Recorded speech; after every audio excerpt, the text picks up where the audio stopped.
Hey Luke, what do you know about laundromat construction? Let's find out on this episode of the Williford Brothers.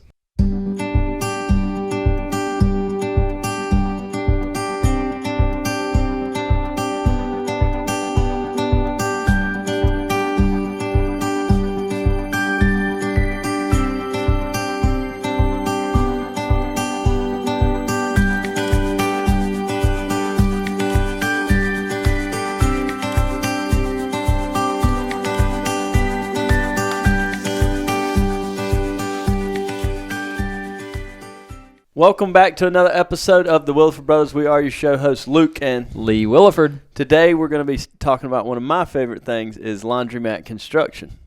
Why it's so expensive? How do you get it done so fast? We get a lot of questions, and this is one of the questions we've got from several of our viewers to talk about laundromat construction. The rising cost of construction, finding a contractor that'll do it, or contracting it yourself and finding subcontractors, plumbing, electrical, mechanical, that can do the job and do it efficiently, under budget, and on time. It sounds very simple, but that is very tough. I think it boils down to relationships, and one thing that we've benefited from is we've grown in number of locations, but we've stayed pretty tight in geographic locations, so we can utilize the same subcontractors who are familiar with us. They know we're going to pay our bills. They know we're not tire kickers when we ask for estimates when we send them our drawings, and they kind of know what the end result's going to be because they've done a few. If you're working with a contractor who's never done a laundromat's a different animal. Yes, and if for you, it will look a little bit differently if this is your first laundromat and you are breaking ground, or you've acquired one, you're going to renovate it, or if you're building your 10th one. Each of you is coming into this with a different perspective, but a lot of these nuggets are going to apply to wherever you are in your process and along your process, if it's your first or your 10th location. So get your pen out, take some good notes. All right, first thing, somebody's got to be there. If it's not you, if you're a banker and you're doing this on the sideline, you're going to have to you're going to have to still be there some, but you've got to hire somebody to be there and oversee the work and to see it done properly.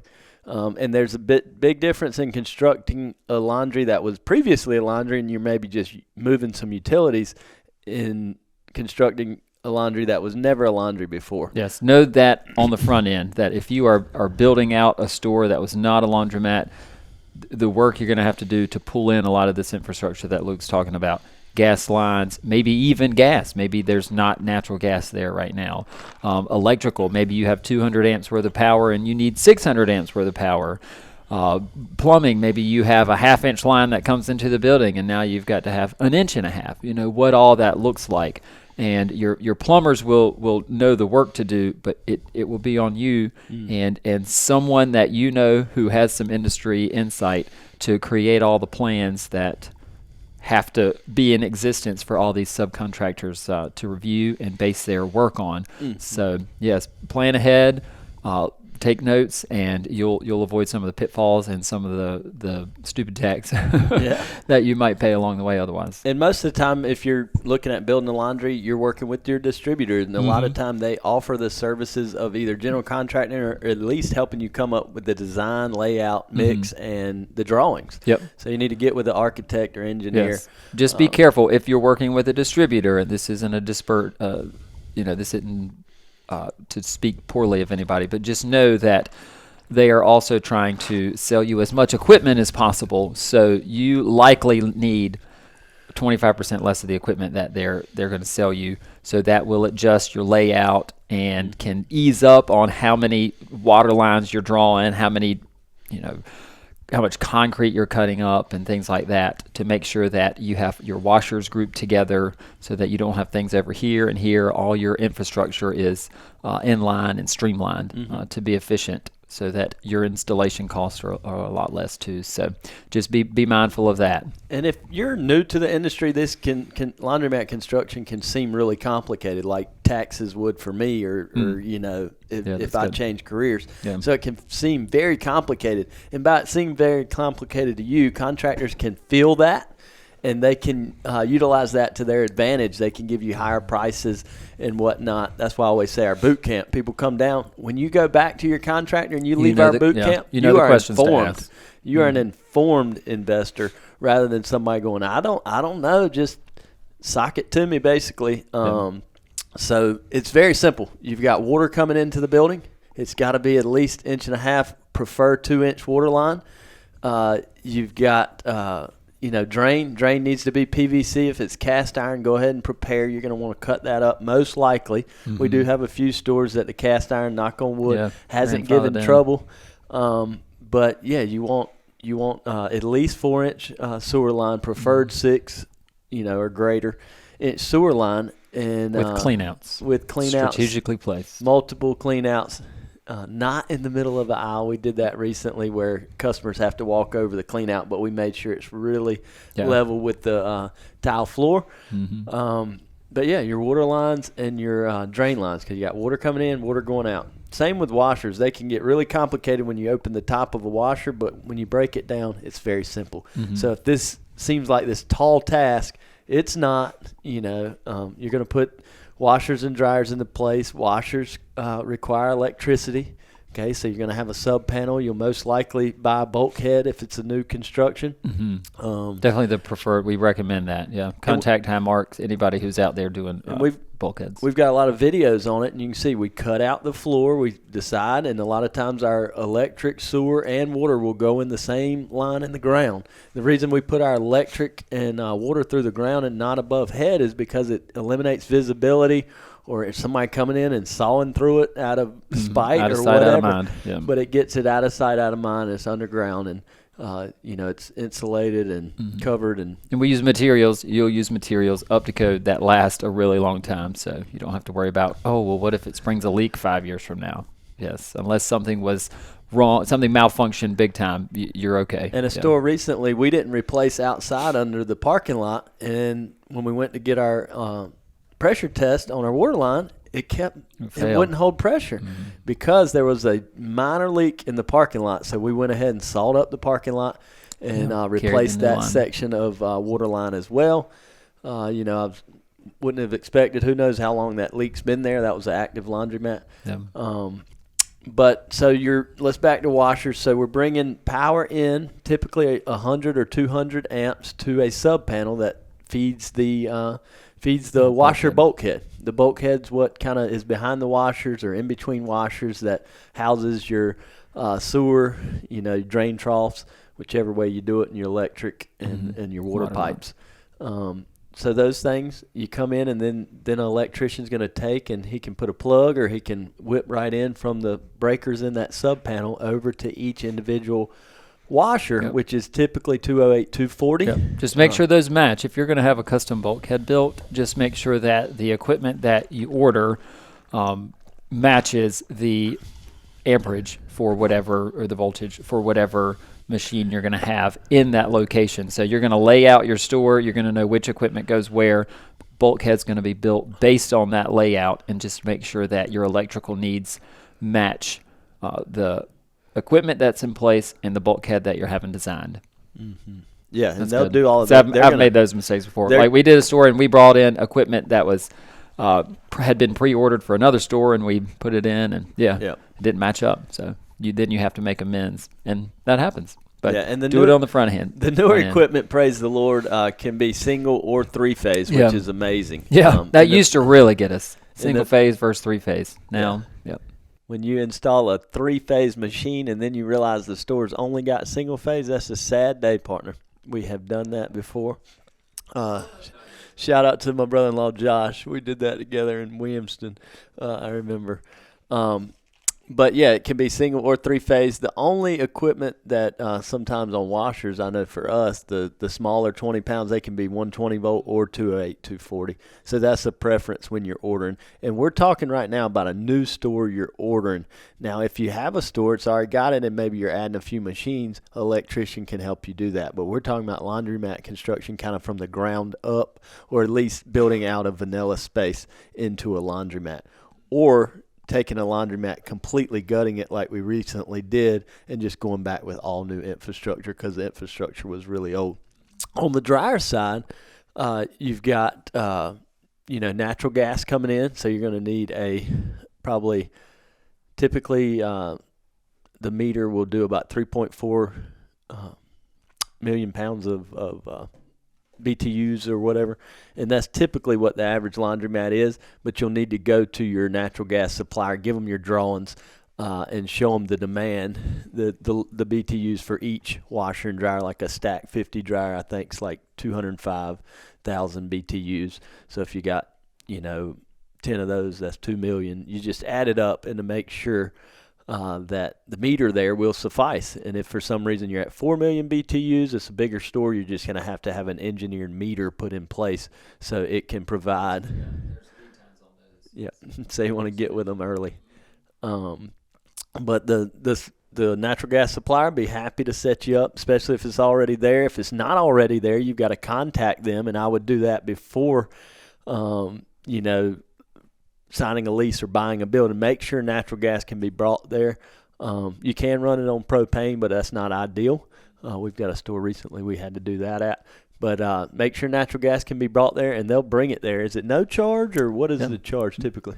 Most companies do not charge you for bringing in natural gas because they will then try to use that same infrastructure to acquire other customers in the area.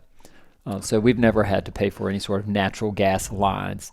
They pretty much build it into the estimation of how much usage you will use over the lifetime of your account. Yeah, and it pays for it. Yep.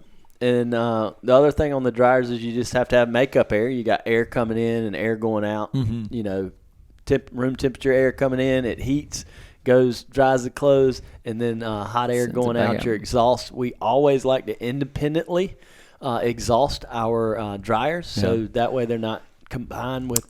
Trunk lines were very popular a few decades ago, but they're a lot less efficient. And dryers last a whole lot longer if they have their own, ducting system rather independently rather than into some major. That's one thing dust collector. When you're looking at a space and you're starting to plan out, could this be a laundry space? If it's in the center of a shopping center, it's going to be a little tougher. You're going to have to go through the roof, and you may have to do a trough and put them together. Mm-hmm. So ideally, you'd go on the end of a shopping center. That way you can use that exterior wall as the wall that your dryers go on. Mm-hmm. Or if it's a freestanding building, we always try to put the dryers. Yep. And in the planning stage, like when you're working on your plans and you're setting your HVAC, where that's going to be, try to put your HVAC as far away from your ducting as possible too, because that will extend the life. Because those HVAC units, the coils are definitely going to get dirty with all that lint that comes out. You mean when we're helping them figure that out, if they come down to a boot camp, that's right, it's well worth it to get informed. Mm-hmm. We've been loving having different people down privately and helping them. And then hearing, we just heard back from one of our attendees, gross revenues just up. He's made all the changes. He even eliminated wash, dry, fold, and pick up and delivery. And he says with all the changes, he eliminated coin and went to card, and his revenue's up. So I'm thankful what we taught him worked, because we weren't teaching him it just to teach him. We've proven it ourselves. Yep. And he wasn't afraid to implement it either. Yeah. So that's awesome. Come see us. And he's now an informed investor. Mm-hmm. And when he looks at these other stores, he knows about the infrastructure and stuff. And all that can be done in a day and a half here. We can really help you go back and be a confident investor. Mm-hmm. So you're not getting told what to do, but you're actually part of telling the contractor what you want done, and then helping them see it through. You don't have to be hands-on like me, but you can still go there and make sure things are moving along. Yes, and to be efficient at it, or effective at it, it's really good to know what each person is responsible for, what to expect of each of those people, and make sure that they are getting it done. Remember, you are the customer. You are the person who is paying them to be there. So it's okay to press a little bit, to push, make sure that they are on site when they say they are, that they're doing what they're supposed to do within a time frame. They've got other jobs they're trying to get to also, because they've stacked a bunch of them. Oh, yeah. So be the squeaky wheel. You get the oil, and your laundromat will be up and running sooner because you were the squeaky wheel and the project got completed. Yep. Persistent kindness. I just say kill them with kindness. Mm-hmm. Step on their toes a little bit, but kindly do it while handing them a Gatorade on the job site, That's right. buying them drinks. But also, you are going to have to peer mediate between the different subcontractors if you're the contractor. So the path of least resistance for people and contractors is to blame the other guy. Mm-hmm. Why is the podcast not great? Because of Lee. Why is it? Because of Luke. It's the easiest thing in the world to do. It's the same for contractors. Why is the electric not done? Because the plumber was in my way. Mm-hmm. Why is the plumbing not done? Because the sheetrock guy or the wall guy was in my way.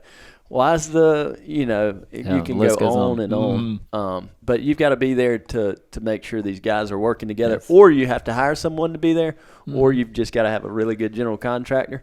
But you're going to have to play some role in that. That's right. If you want to get it done on time, under budget. Otherwise, it will be extremely expensive and probably take a prolonged amount of time if you're just totally hands off and relying on other people to get all this done, because they don't have as much of a vested interest as staying on budget and opening in a reasonable amount of time. Yep. And create some space for your customers. Don't forget about your customers. Yeah. In fact, a store that we just recently did in Andrew, North Carolina, we gutted a 3,600 square foot building, and we put in about 1,200 pounds worth of capacity, wash capacity, and just several of the customers that have been in there so far talk about how roomy it is, how spacious it is. Nobody's on top of each other. And we do that intentionally because we want to make sure that as our customers are in there, they have plenty of room to sit, have a snack, fold their clothes, and it's not too dense in there for them when people start getting on top of each other. So that, again, is in the planning stage. Don't fill up all this extra space with equipment that your distributor might say that you need so that you can hit that huge number that they're telling you that you'll do at 4, 5, 6 turns. Rather knock that down a little bit, improve the customer experience, charge 10% more, and your profitability will be better. Your investment will be less, and so that makes your return even better. And Lee said that planning stage a few times now. Make sure to plan for what you want, because changing things later can be done, but man, it's much harder. So go ahead and have those tough conversations. Figure out, think about when it's going to be there. Really dive in, spend an extra hour, spend an extra few $100s to have somebody look at it, give you their perspective. Yes. And it's easy to change the color of the walls. Like you can do that on a weekend. You can go in and you can paint it if you don't like it. But if you are putting a tile in place, or if you're cutting out a floor and having to move water something, these types of systems, those are the systems that really need some consideration to make sure that where you put them is best for the long haul. Yeah. You just want to make sure you're optimizing where all those things are over the next 20, 30, 40 years, because that's where they are going to be. Yeah, I'd say level 1 is like layout and where we're going to put the walls and utilities and infrastructure. Those are level 1 we need to make sure we take care of in construction. Tile floors probably level 2. At the end of the day, if you hate them, in 5 years you can replace them. Even the bulkhead coverings, those can be replaced. That little thing, the countertops, whether you go with quartz, granite, or some cheap material for Lowe's, that can always be updated. But the walls, where the restrooms are located, the proximity of your front door to your terminal room, or first row of equipment, row of equipment. What ingress customers have walking. Those are kind of higher level things. And we try to keep that about at least 12 feet. We're putting our first washers, because they're typically what's in the center of the store, unless it's a shotgun type store, 12 feet from the front door. That way people can come and go and have plenty of space between them as they've got their carts, and if they're coming in and out at the same time, it provides for some nice space. And close your eyes and visualize your brand. Go into a bunch of laundries and steal some of their ideas, but, come up with your own brand and ideas and start to visualize where you want it to go. And then think about what that second store, will I be able to match this at the second store? Because I've never met an owner who just wants one laundry. So start to think, will we be able to duplicate this similarly and keep that same brand in that other store? And, we've created a brand kind of more room for customers, and we try to stay consistent with that 8-foot minimum aisles. And when we were making those decisions, more than 10 years ago, we didn't think, oh, well, we need to make sure this is that way so that when we have 35 stores, it works. It was just like, okay, this is the way it needs to be. We need it in all of our stores. It creates some consistency. And then before you know it, you have twice as many locations. And yeah, it works across the entire footprint because that universal concept is applied all across the footprint, which is pretty wild. One thing people say when they come down, they're like, man, your stores are really nice, but you didn't do like the granite or the marble, the bells and whistles. Yeah, we save on a lot of those things probably. Mm-hmm. That's why how we keep our construction costs low and keep our stores consistent. Mm-hmm. But we splurge on the seating units, the folding tables, the freestanding ones, and the equipment. And that's perceived value. We talk about it a lot. What you pay for something is the cost, but what other people, like your customers, will perceive it to cost can be two totally different things. I've told the story before. In fact, I told it the other day at our new store.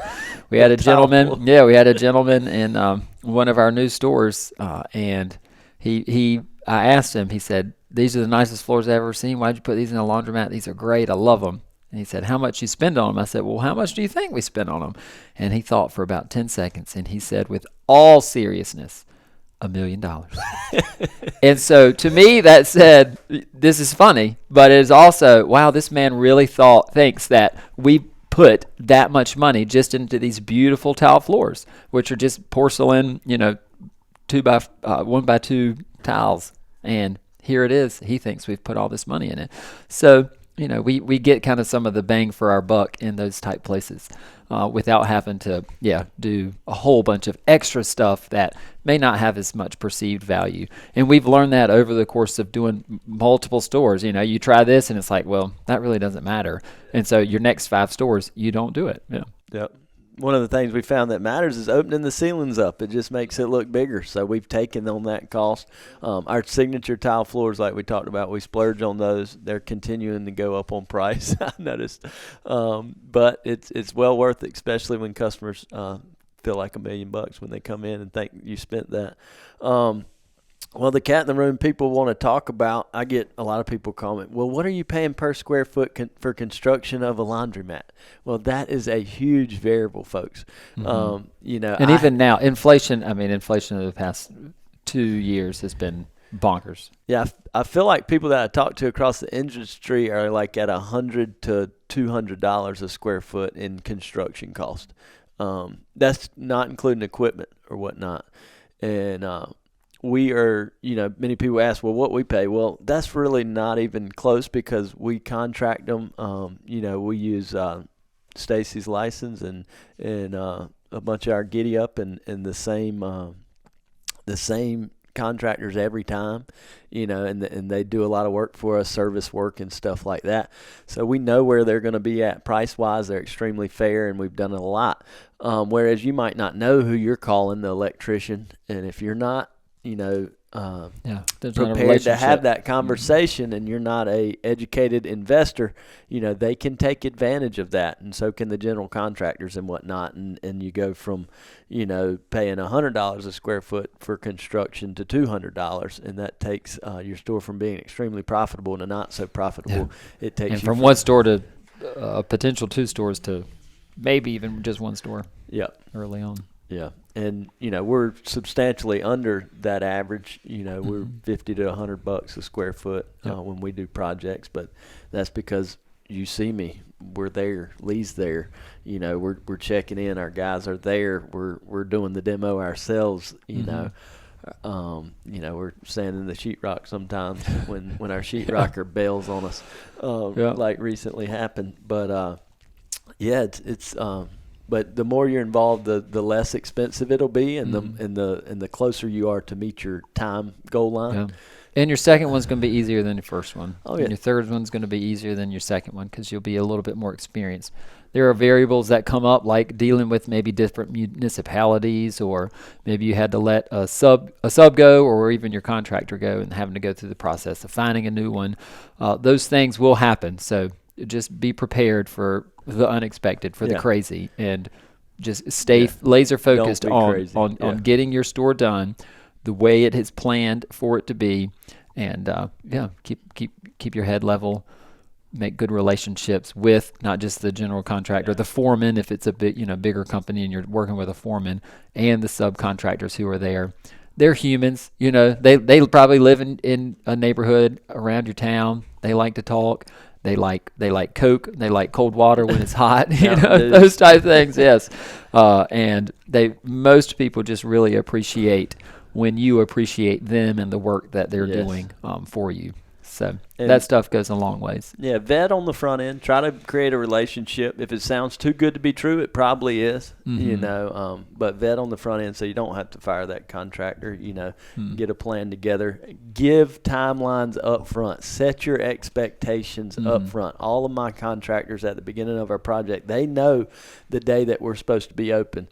And hint, hint, it's always about 2 or 3 weeks prior to when I'm actually trying to get open. So if it delays a week, they think they're behind a week, right. But really I'm running on my time. Hopefully they're not listening to this podcast. Yeah, it's okay. I think they all probably know that. We still keep the goal in mind. And they're happy to get to the goal because when they pass their finals, they get that final draw. So that's one thing. But the planning stage, extremely important. Relationships, you can't take the human element out of this, guys. That's why there's not a laundry chain that has 10,000 laundromats across the country or the world. Because the human element, the local aspect of building laundries still persists. So if you're watching this, you or someone on your team is going to have to locally be there, kind of boots on the ground, building these things out. And just be realistic with your time frames, expectations. Watch some of our videos we have before, during, and after, and also we've got a library of information. Our friend Jason Dodge, shout out to you. He just did a good documentary. He built out a store. It used to be a car maintenance place, had a bunch of garage windows. Jason Dodge has done a series. He's on week 21 now and about to open right now. He's waiting on his CO, I believe. Shout out to you, Jason. But he did a good documentary kind of showing the process. It's not easy or fast, but it can happen, and when you're done, you'll thank yourself that you did it right. Definitely. And come see us. We'd love to walk through the initial stages of opening your laundromat, go over your plans with you, make sure you've got your equipment laid out right, the capacity, the ratios, all that right. Make sure you're not going to spend too much on any aspect of your laundromat. Yes. And trust me, we will save you bare minimum the cost of whatever it is for you to come. If we don't, we'll return. That's right. Yes, absolutely. No questions asked. The investment that you make in the time that we spend together will pay dividends over the life of your laundromat. Yep, for sure. Well, that's great. Only last thing is financing construction. Is there a possibility, Lee, if I'm an owner, how do I finance the construction cost? I get the equipment, I'm going to have to put 20. Is there a way to finance construction? I know we pay cash for it when we do construction, but somebody out there watching, they're trying to preserve as much of their capital as they can. Yeah, so the three things that come to mind if you are not going to use your own capital is you can bring on a partner who is your financing arm, and so you sell them some of the equity in the company to raise money to pay for those types of things. You can use a local bank. Local banks do construction projects all the time. Just don't tell them it's commercial real estate that you're buying. Just let them know that it's based on the build out of a business. You'll want to show them a pro forma that shows what your layout will be, what your anticipated profit and loss is going to be, and hopefully have a good relationship with that person, and they will make a good business decision to invest in your project, or going through the equipment manufacturer. A lot of, or a lending arm in the industry, those are typically the equipment manufacturer or an independent financing company. And so those folks will do an entire store package together. And so once you know all the anticipated costs, they will finance the full cost of it, less any equity that you put into it yourself, which they'll ask for that too. So it's not impossible. And the big thing, I know a lot of people are probably thinking right now that with the cost of everything, inflation has gone up. It is not going down. It may slow down, but things are not going to get cheaper. Capital is not going to get cheaper. So 5 years from now, you're not going to be saying, well, I'm so thankful I didn't build that laundromat when, rates were at 7.5%. No, you're going to be saying, man, I'm so glad I built that laundromat, and it has provided, a great return for our money.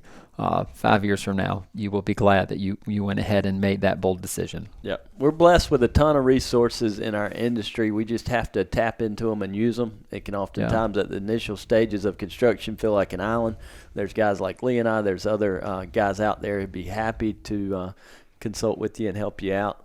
Distributors, there's CLA events, there's the Coin Laundry Association, there's Planet Laundry Magazine. We actually contributed recently in next month's it'll probably be out by the time this comes out, but Planet Laundry Magazine, Bob Neiman was doing a series on laundromat construction and interviewed us. So we'll have a piece in there. But there's so much to learn. Go into it as a educated investor. You won't know it all day one, but you be hands-on, be well informed. Yep. And it's a fun industry, and it's fun building them, man. And when you're done, the community's going to thank you so much. Yes. They feel that you've invested. You don't have to tell them. They're going to feel it when they walk in their doors. Yes. We've experienced it many times, and it never gets old. And the business is there as long as you plan properly, put it in the right location, did your demographic study and all that. Those are other topics. But the laundromat construction, it's not easy, but it is simple. Don't let it seem so complex to you. Yes. Use the nuggets that we provide on all of our different podcasts, different folks in the industry that you may know.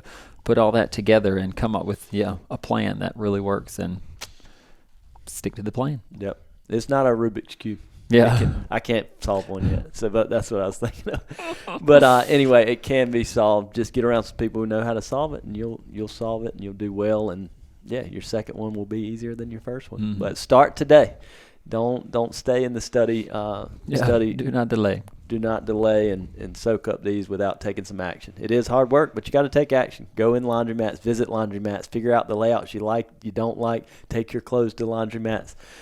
Get inside laundries. You're going to learn a lot. Get around people who have laundries. Listen to the podcast, and you'll become educated very quick. And I've seen people get into this industry, and 2 years later they're thriving. So that can be you too if you'll take action today. Yes. So all right. See you guys. Thank you for watching. Follow us, do all the things, subscribe. I think we hit 1,000 subscribers on YouTube. That was cool. That's big. Investment Joy, take that. No, he told me you got to get to 1,000 subscribers, so we did that. But thank you guys for tuning in, and thanks for supporting us. Yes. Look forward to next episode.